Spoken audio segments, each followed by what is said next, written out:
Aloha, welcome back. Ikoma mai. So I'm sitting amongst the peely grass. I love this grass. And I have the volcano, one of the volcanoes behind me, Hualalai, and the ocean in front of me.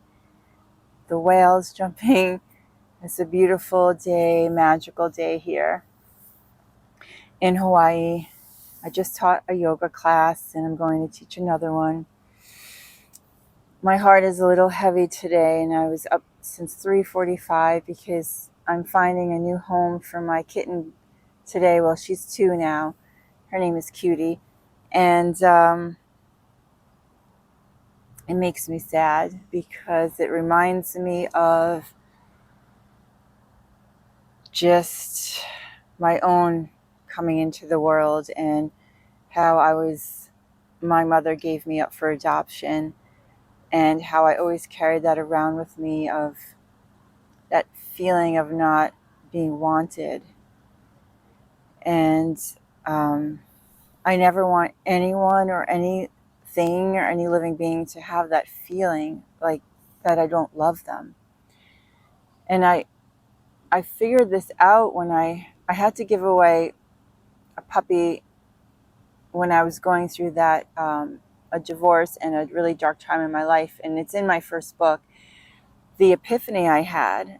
The puppy's name was Trinity, and how I just came to that puppy was like such a blessing and a gift in my life, because I finally realized by giving that puppy away, like what my biological mother must have gone through when the time came for her to give me up for adoption. Because from what I understand, and I only received like 2 pages from the adoption agency because of my case was closed, and I hardly received any information, but she was ambivalent at one point.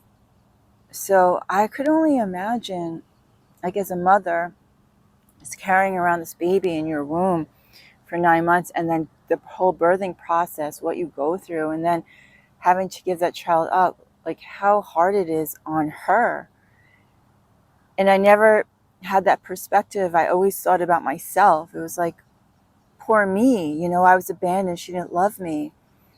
And it wasn't until I had to give that puppy away, and I was really like torn and hurt, like, and I felt horrible, and it was a puppy, and I only had the puppy for a few weeks, and it wasn't like I gave birth to it. And I thought, wow, like, I couldn't even imagine what my mother must have gone through and must have felt, that in some way that she was incapable,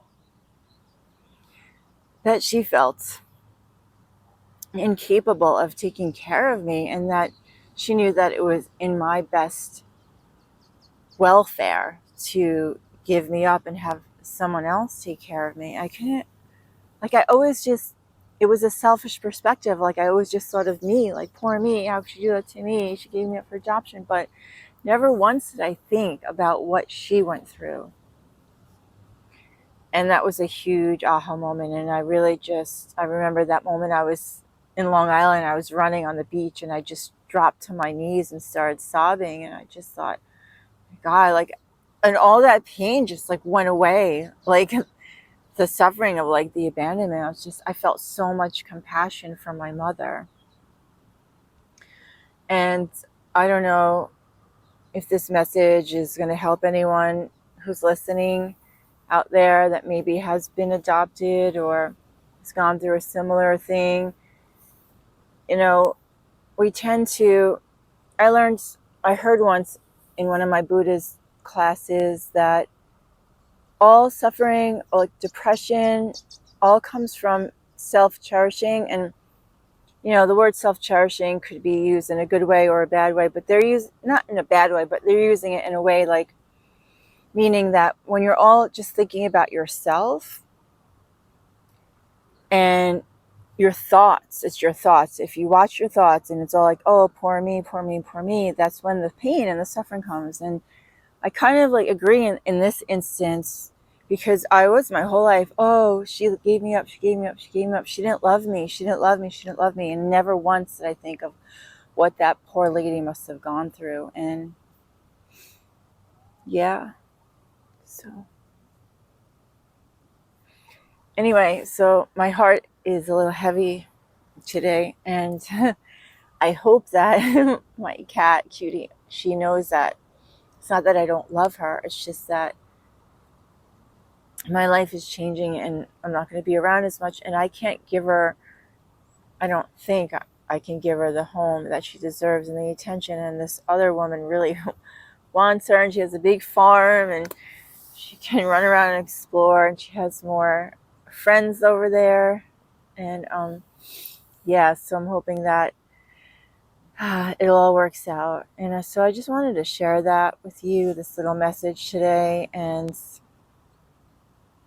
you know, I hope that even if it doesn't pertain to you, maybe share this video with anyone you know that maybe has been adopted or is feeling that abandonment from their parents. You know, it's funny, like, we never really think of them like they're human beings too, and they have their own issues and their own crosses to bear and their own heartache and wounds that they're carrying around, you know.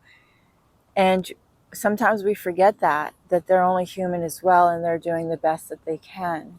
And I think it's important to remember that and give our parents a break, you know, and forgive them for whatever they did to us. And yeah, so anyway, thanks for listening. And I'm just going to sit and bask in this beautiful, glorious energy. And I'm sending all this beautiful, positive, loving energy to you wherever you are in the world. The sun came up this morning over the mountain, and it was so big and bright. It was like extra big and bright and sunny today. The sun, it felt like the sun knew that my heart was a little sad and just gave me some extra sunshine.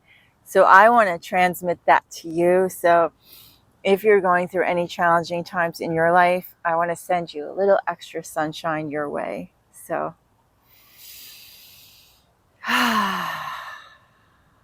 feel the warmth and the light in your hearts.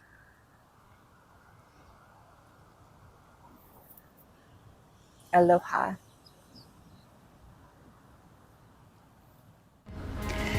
The soul fire in me, I give to you. Aho. To learn more about my offerings, visit my website at igniteyoursoulfire.com. Please subscribe to my channel and comment below, my soul family. Thank you for being here on our precious planet Gaia at this time. Your light matters. You matter. You make a difference in the world by just being you.